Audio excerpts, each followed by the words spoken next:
in Katsina State is gradually becoming a commercial hub for paddy rice production, following the bumper harvest of rice recorded in last season. Now, this has led to a reappearance of farm produce pyramids, signifying the success of the CBN Anchor Borrowers Initiative. TVC News correspondent Abdul Latif Yusuf reports. The land borders are shut. Many states are going into lockdown, and there is general feelings of uncertainty in the air. But there is some good news in the midst of such grim reports flying about the coronavirus pandemic. There has been a bumper harvest in rice across the country, especially in Katsina State. The increased demand for rice at this period of trial will have ordinarily exposed a real deficit in food security, if not for the large-scale farming encouraged by the federal government.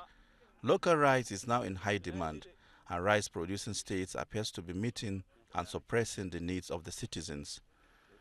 This pyramid of over 28,000 bags of paddy rice is an ample evidence of this and shows the success achieved by the Anchor Borrowers Rice Farming Program that has engaged over 70,000 farmers in the state.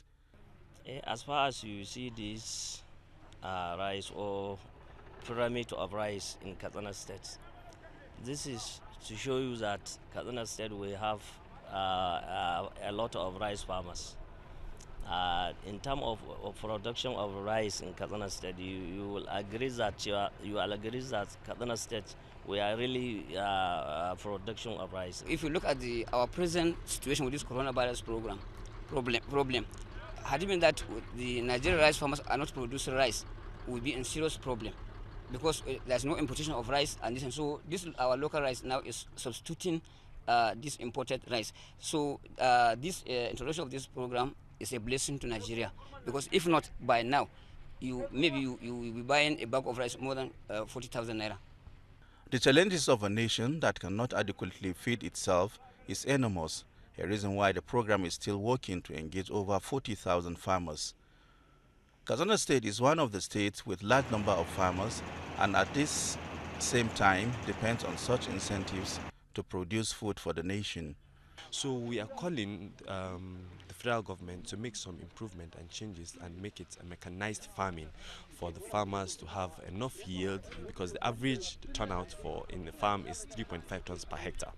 And if you check in Thailand and other developed countries in terms of agriculture, they get up to 9.2 to 11 tons per hectare, which is a huge gap in that.